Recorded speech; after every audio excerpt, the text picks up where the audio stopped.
Sarah's been here for a while. She's the city's abandoned child. Black denim, studded star.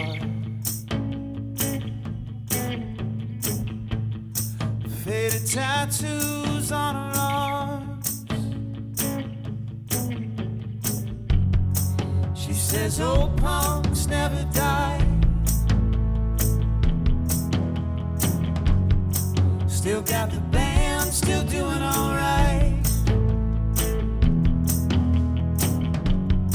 Says I don't have to be polite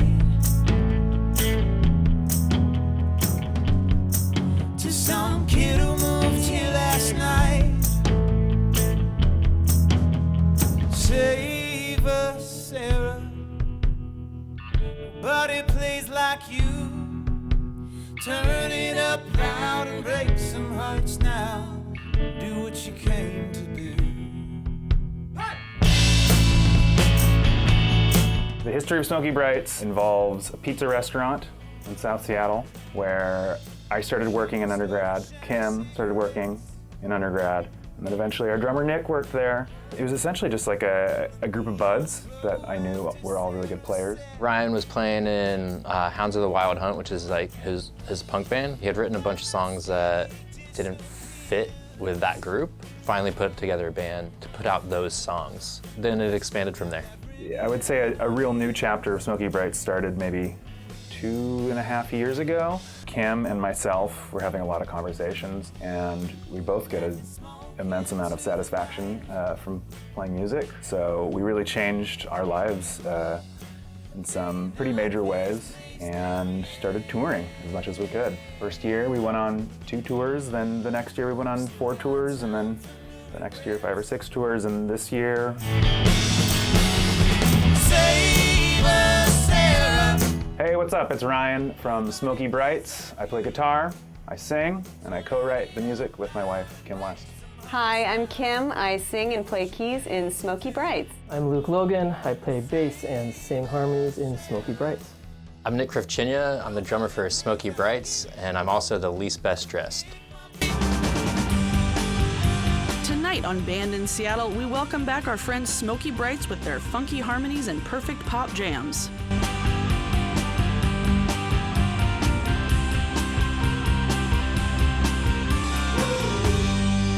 Welcome to Band in Seattle.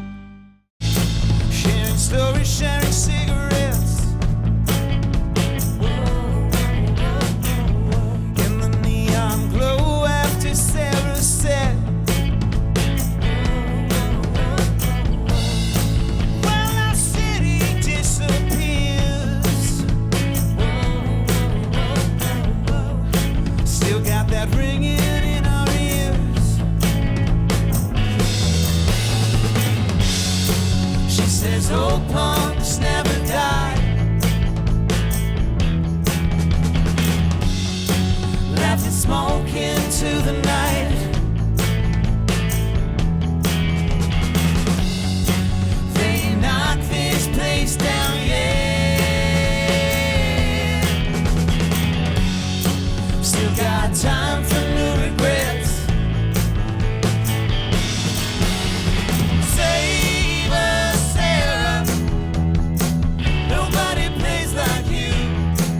Save Us, Sarah is a song about a fictional character named Sarah that has been playing rock and roll in every dive and every punk club in Seattle for years. Save Us Sarah came about as we were getting involved in the Save Our Showbox campaign here in Seattle, and it really got us thinking about the importance of music communities, but also more the spaces and the people that keep them together. And we're lucky in Seattle that we still have that for now, but it's not a given, and you have to make sure that those places and those people remain supported. Save us, Sarah. Nobody plays like you. Keep my beer over on the bar top, playing guitar in your torn up shoes. Then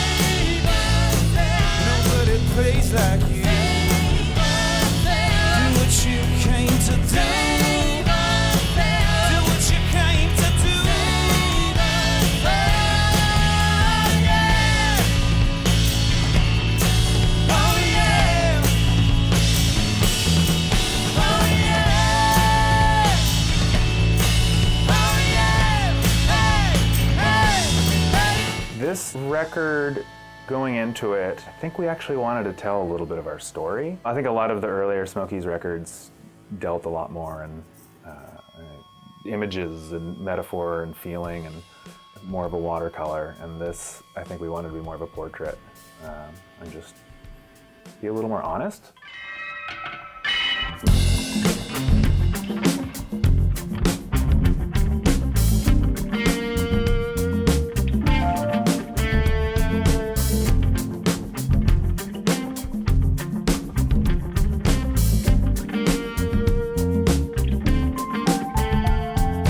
I saw you last night on the 72.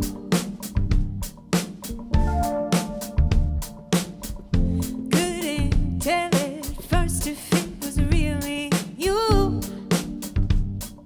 72 is a reimagined version of maybe Kim and I reconnecting. People are riding the same bus, the 72. That song really reminds me of when Ryan and I met up at Linda's Bar on Capitol Hill. It was just a bunch of friends getting together, and we hadn't seen each other in a year and a half. We were just friends, and then, we'd never been anything else, and then sort of saw each other, realized we're both single, and it was this like, ooh. Kind of goes from there all the way to this true moment of vulnerability where, like, the stop's coming up, and you're like, well, what are you doing tonight? So it's a love song on a bus. Tell me what's new. You stuck here too. Are you headed home? Someone wait for you. Been way too long. Just heard our song. You make my dreams come true. That made me think of you. I think for some people, being married and being in a band together and going on tour together could be hard, and I 100% could see how that would be the case. For us, it has not been, and I attribute that to a lot of communication. We just talk constantly. Literally, even in quarantine, I'm upstairs, he's downstairs. Our text thread is still dozens of texts long during the day, and that's not including when we come up to have lunch together, So it's like, it's just constantly checking in and making sure how the other person's doing and expressing how you're feeling and what you're needing, and that's the way to make it work, I've found. Hey, hey, hey. I've been thinking about you.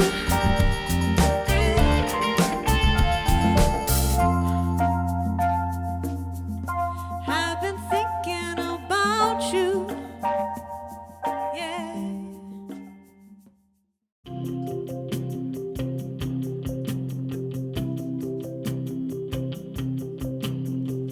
Cannonball down the yellow line, headed east, losing time. How many miles have we got left? You're back home getting your degree, explaining me to your family.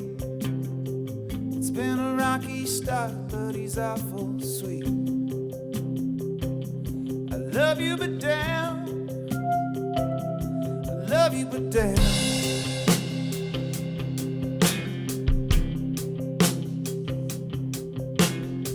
Drove all day for a canceled show, slept in the van, nowhere to go. At least tomorrow I'll see the coast. Getting trashed, losing sleep, gas station food to eat. Closest thing I ever felt to free. I love you, but damn, I love you, but damn. I guess I'll learn to love myself someday. The song I Love You But Damn, it's a tour song. Ryan was on tour a lot the first year we were together. It was really touch and go as to whether we were going to make it work. And I was back at home. I just graduated. I was getting established in my first job after college, and here I am getting together with this rock and roller who's, sleeping on a floor in New Jersey. I'm like, Mom, he's really great. You're going to love him. My mother loves Ryan, by the way. Oh, that's good. That's good. the heading east, just losing time. Been multiple times we're driving east on the day that there's daylight savings, and we forget. And so then once we realize we're going to be an hour later to our destination. But so it's this funny anecdote that made it into those lyrics. But for me, the lyric that just always gets me, I almost get choked up every time we get to it, is like, I kind of lose myself when you're so far away. And that's the strangest part about touring. It's just being away from those people who are part of your identity when you're back home. What state I'm in. Sorry you're sleeping alone again. I passed out in the backseat. Dreamt of you in the dry heat. I don't even know what state I'm in. Lost my phone in Reno, calling from a friend. Sorry if it's late there. It's not like I don't care, but I don't even know what state I'm in. I don't even know what state I'm in. I don't even know what state I'm in. I don't even know. I love you, but damn, I love you, but damn. Ryan, I can't imagine somebody caring more about anything, but definitely about this. He just cares so much about what he's doing and cares so much about the community of music. And then what a songwriter, what a voice, what a performer. Ryan is a remarkable musician who will never tell you that he is. You know, he's a very humble band leader, songwriter, and incredible lyricist. He's too damn tall. He's too good looking. His laugh is too great. Nah, I mean, he another great person. Like, he cares.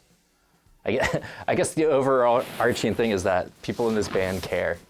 They care about the world and the people in it. Like, I think without that, probably most of us wouldn't be creating music anymore.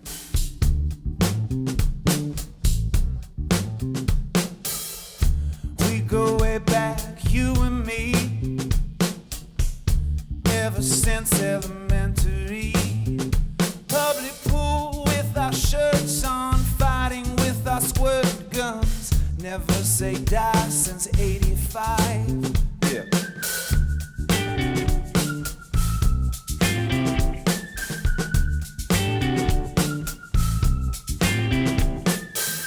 A couple losers, you and I. Your folks had problems and so did mine. We lit a fire in the alley with our homework after graduation. Have you ever felt so free? Yeah. Remember you're a little child. You stuck it out a while. 20 or so years go by. I don't even know this guy.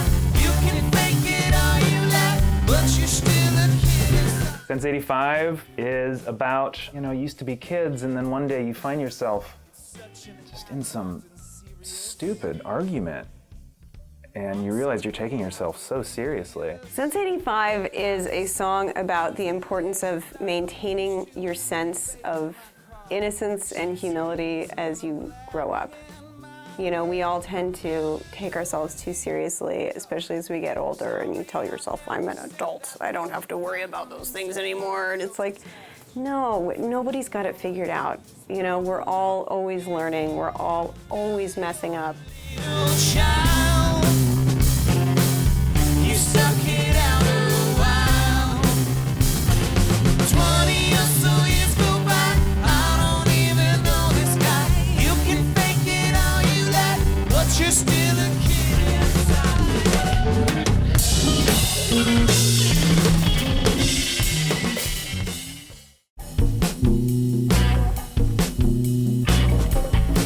When you talk big, you lose your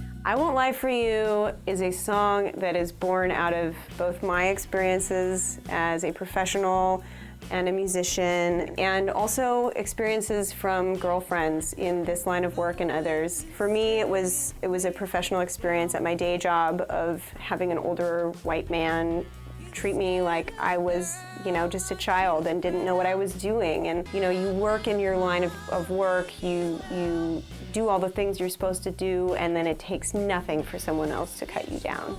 Just how frustrating that feels, and how you're not gonna put up with it anymore. Big man, big watch, big gut, big truck. You take what you want, then you said good luck. Was it blessed, unexpressed, from the way I dressed? I'm a friend zone and teasing stuck-up stooge. Did your daddy teach you to talk like this? When I turn my fear into words,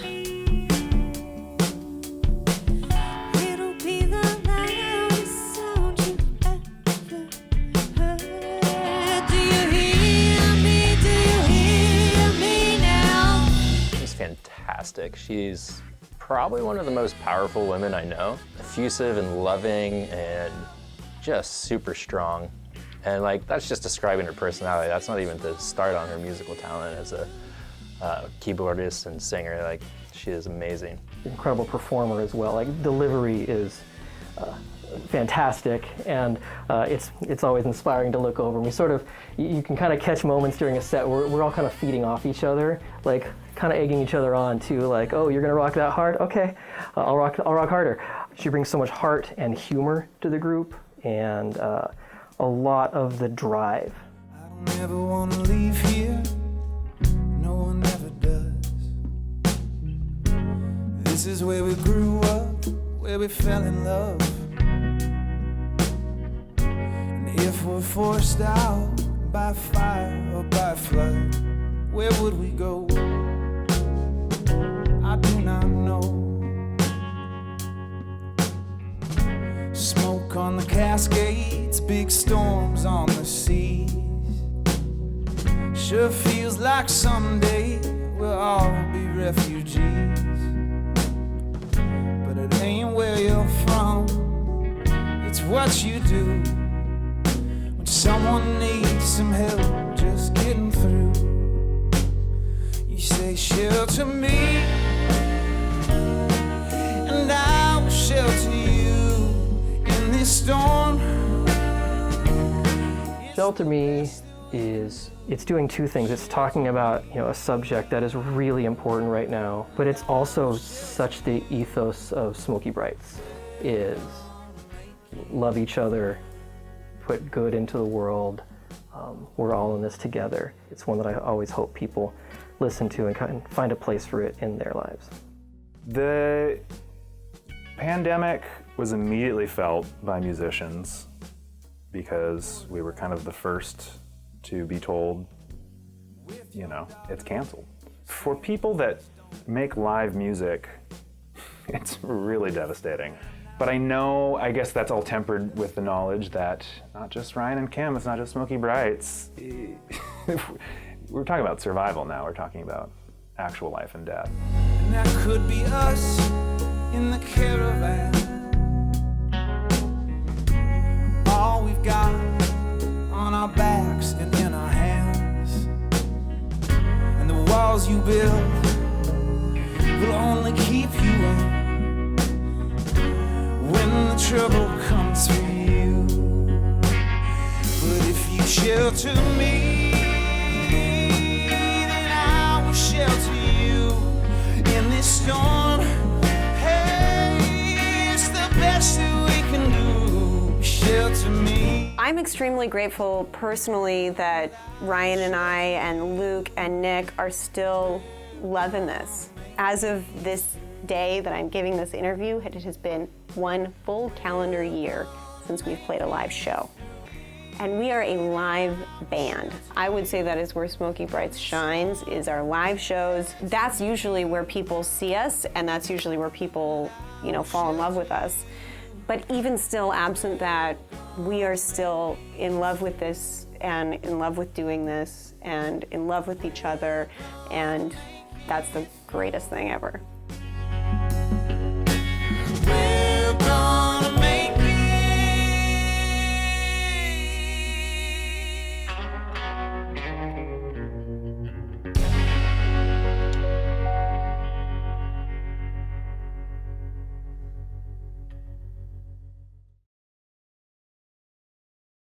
If you'd like to find out more about our bands, go to bandinseattle.com for concerts, photos, and more.